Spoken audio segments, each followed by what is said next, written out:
सभी बच्चों को जय हिंद। मैं सुरेश उके, व्याख्याता, शासकीय बहुउद्देशीय बालक उच्चतर माध्यमिक विद्यालय कुंटा, जिला सुकमा, छत्तीसगढ़। बच्चों, आज हम कक्षा 10वीं विषय सामाजिक विज्ञान वार्षिक परीक्षा 2020 के सेट सी के प्रश्न पत्र का अभ्यास करेंगे। खंड अ, सही विकल्प का चयन कीजिए। पहला, इनमें से कौन नवीकरणीय संसाधन नहीं है? विकल्प ए सौर ऊर्जा, विकल्प बी पवन ऊर्जा, विकल्प सी पानी, विकल्प डी कोयला। सही उत्तर विकल्प डी कोयला।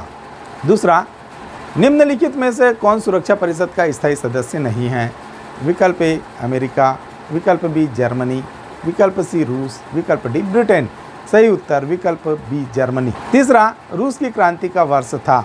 विकल्प ए 1905, विकल्प बी 1906, विकल्प सी 1917, विकल्प डी 1918। सही उत्तर विकल्प सी 1917। चौथा, केंद्रीय बजट पारित किया जाता है? विकल्प ए संसद में, विकल्प बी विधानसभा में, विकल्प सी विधान परिषद में, विकल्प डी इनमें से कोई नहीं। सही उत्तर विकल्प ए संसद में। पांचवा, भारत की प्रथम पत्रिका है? विकल्प ए मिरात डला अखबार, विकल्प बी केसरी, विकल्प सी दिग्दर्शिका, विकल्प डी टाइम्स ऑफ इंडिया। सही उत्तर विकल्प सी दिग्दर्शिका। खंड ब, उचित संबंध जोड़िए। पहला, भूमि संवर्धन। सही उत्तर अधिक फसल उत्पादन। दूसरा, बॉक्साइट से प्राप्त। सही उत्तर एल्युमिनियम। तीसरा, रेडियो का आविष्कार। सही उत्तर मार्कोनी। चौथा, WHO का पूरा नाम। सही उत्तर विश्व स्वास्थ्य संगठन। पांचवा, इटली में मुसोलिनी। सही उत्तर फासीवादी पार्टी।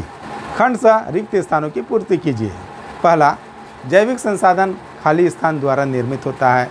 उत्तर मानव एवं जीव जंतु। दूसरा, इंडोनेशिया की स्वतंत्रता का संघर्ष खाली स्थान देश के विरुद्ध था? उत्तर हॉलैंड एवं नीदरलैंड। तीसरा, सिनेमा घर में फिल्म देखने पर लगने वाला कर खाली स्थान कर होता है? उत्तर मनोरंजन। चौथा, लेबर पार्टी खाली स्थान देश से संबंधित है? उत्तर ब्रिटेन व इंग्लैंड।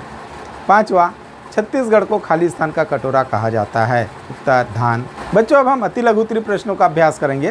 प्रश्न क्रमांक 2, दिहाड़ी मजदूर की दृष्टि से विकास का क्या लक्ष्य है? लिखिए। उत्तर, दिहाड़ी मजदूर की दृष्टि से विकास का लक्ष्य पहला वर्ष भर काम की प्राप्ति और दूसरा बेहतर मजदूरी की प्राप्ति। प्रश्न क्रमांक 3, हरित क्रांति किसे कहते हैं? उत्तर, उन्नत किस्मों के बीजों, रासायनिक उर्वरकों तथा कीटनाशकों आदि का प्रयोग करना हरित क्रांति कहलाता है। प्रश्न क्रमांक 4, सरकारी बजट से क्या आशय है?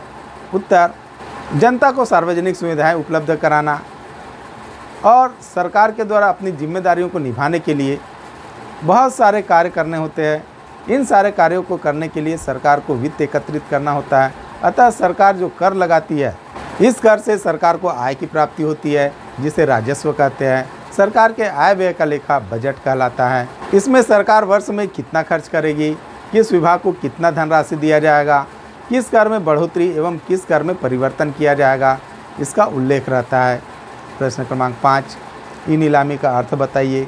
उत्तर, कंप्यूटर के माध्यम से ऑनलाइन से नीलामी की व्यवस्था करना ई नीलामी कहलाता है। प्रश्न क्रमांक 6, भारतीय राष्ट्रीय आंदोलन में किस वर्ग की भूमिका महत्वपूर्ण थी? उत्तर, भारतीय राष्ट्रीय आंदोलन में भारत के शिक्षित मध्यम वर्ग की भूमिका महत्वपूर्ण थी। प्रश्न क्रमांक 7, एक उपनिवेश और स्वतंत्र देश के बीच क्या क्या अंतर होंगे? लिखिए। उत्तर, पहला, उपनिवेश। जो देश उपनिवेश होता है वहाँ की जनता का आर्थिक एवं मानवीय शोषण औपनिवेशिक सरकार करती है। उपनिवेशों की जनता को न तो सरकार चुनने की स्वतंत्रता होती है और न ही उन्हें अपने देश के संसाधनों पर अधिकार होता है। उपनिवेशवादी देश अपने उपनिवेशों के संसाधनों का दोहन करते हैं तथा वहाँ के लोगों का भी शोषण करते हैं। उपनिवेश में रहने वाले लोगों की भाषा व संस्कृति को नष्ट करके उनके ऊपर विदेशी संस्कृति थोपी जाती है। दूसरा, स्वतंत्र देश। एक स्वतंत्र देश किसी बाह्य नियंत्रण से पूरी तरह मुक्त होता है। देश के संसाधनों पर देश की सरकार और जनता का ही नियंत्रण होता है। स्वतंत्र देश की सरकार अपनी आंतरिक और बाह्य नीतियों बनाने के लिए पूरी तरह स्वतंत्र होती है।